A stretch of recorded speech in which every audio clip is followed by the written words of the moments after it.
Hello guys, so I'm going to be starting a new series of Draw Your OCs. This has been a very highly requested series for me to start. Before I go into the main portion of the video, I'm going to actually explain how to enter your OC into the series. You create a post about your OC on either Instagram, Twitter, or Drawing Amino with the hashtag Draw My OC Zoe. The post's image or images need to include references of your character's clothing style and also colour palettes. In the description of the post, there needs to be information about your character as well as the backstory. I want to know about your character. The pictures do not need to be full body, but at least provide me with a head and a torso shot. But please do not use bases as your character entry. I also pick the characters at random, so there is no favoritism. Now let's find out whose characters I drew this time.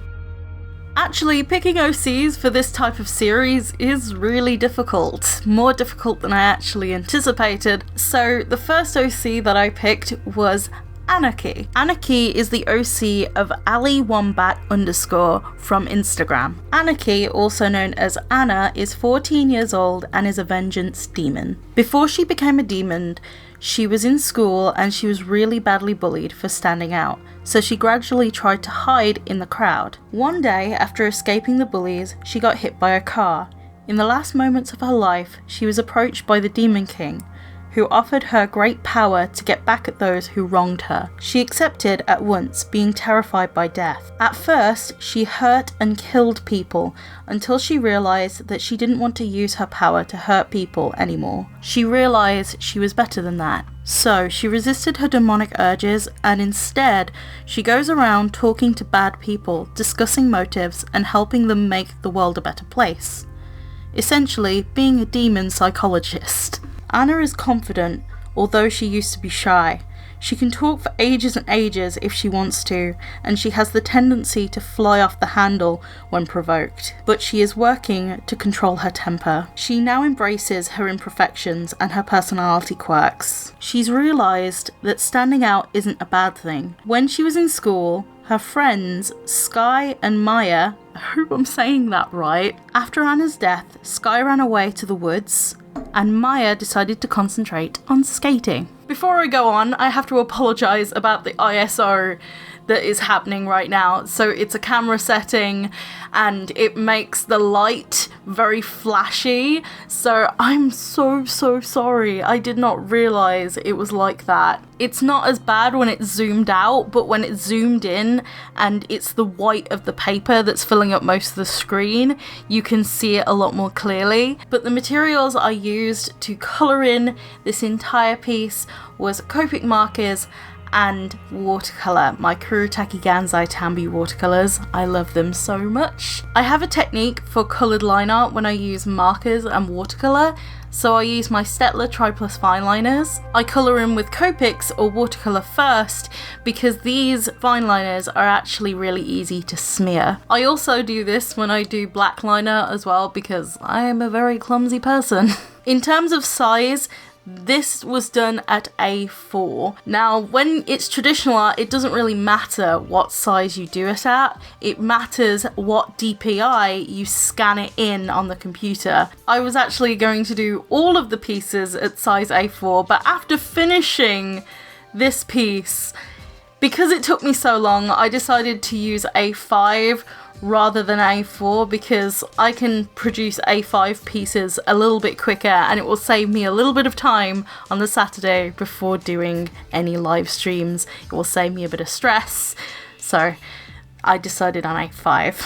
I had an idea that I could do every episode as a different material or alternating between traditional and digital.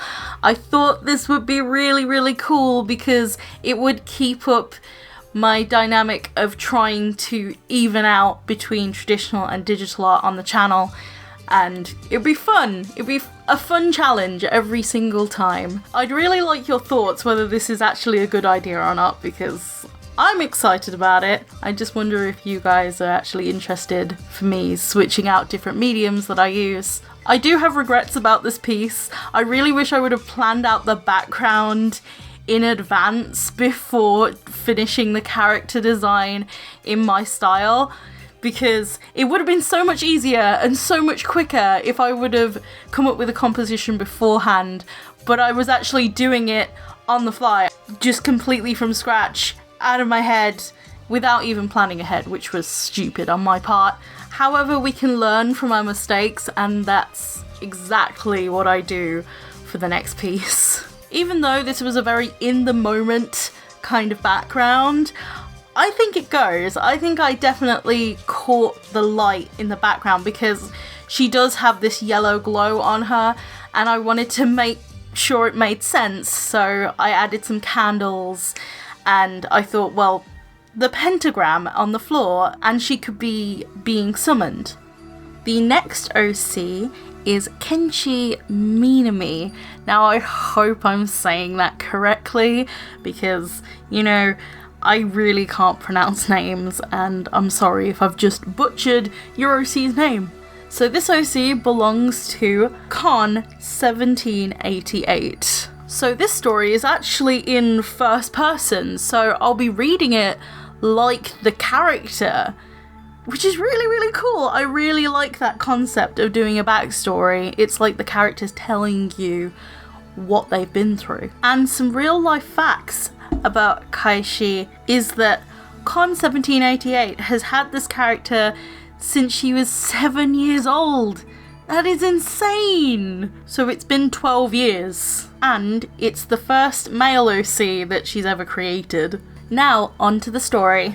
I was trapped in a nightmare alone, trembling, mumbling, crying, shaking, fighting, hurt, terrified, only to find you.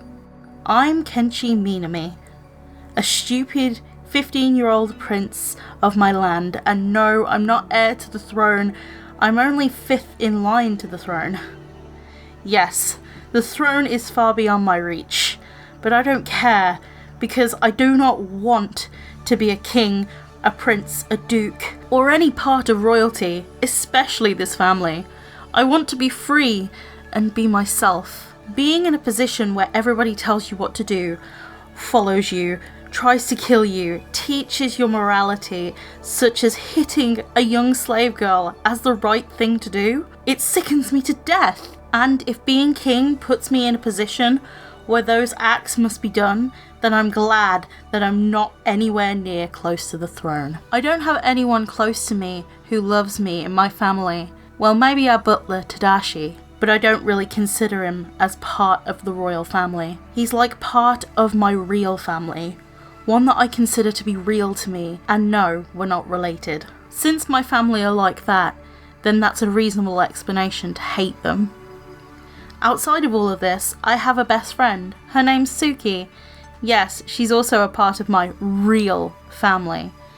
I love her to death, both as a friend and... never mind. Oh god, I really wish she doesn't see this. But I can't really show her to the world, not just because of her being considered as a poor slave girl, but also as a criminal. But she is no different to me because I am too a criminal. Just to give you context, Con 1788 says the ultimate sin and criminal act is to have powers, which Kaichi actually has, and he can control gravity. It was also said in the post that the character is quite simple in design and a bit too simple for their liking, but personally I'm of the mindset of less is more, and this can definitely be true, especially with people who use too many colours or too many overly saturated colours in a design. I really liked him because I thought the story was very memorable since it was in first person, and also I really liked his lantern.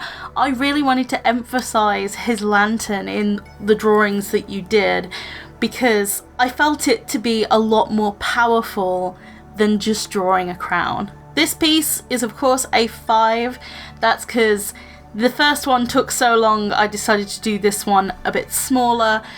But at the same time, I played around more with the composition. I really like how this piece turned out, but I will say that I did do the lantern just a tad bit too big for him. Another thing I'm thinking of doing with these particular Drawing Your OCs pieces is tackling a subject matter that I am feeling like is challenging. So this one kind of dealt with lighting. Now obviously I'm going to be dealing with lighting a lot more because I want to get more intense shading and highlights, and I think it could look really, really cool that way. So if you have drawing techniques that can challenge me, so say for example perspective and also foreshortening, why did I just say that? That is going to kill me on the inside. So that is my very first episode of Draw Your OCs. I hope you enjoyed it, and please be sure to answer some of the questions that I've asked you throughout the video. I really, really like hearing you guys' feedback, and it really helps me improve my content. I'll see you guys in my next video. Bye guys!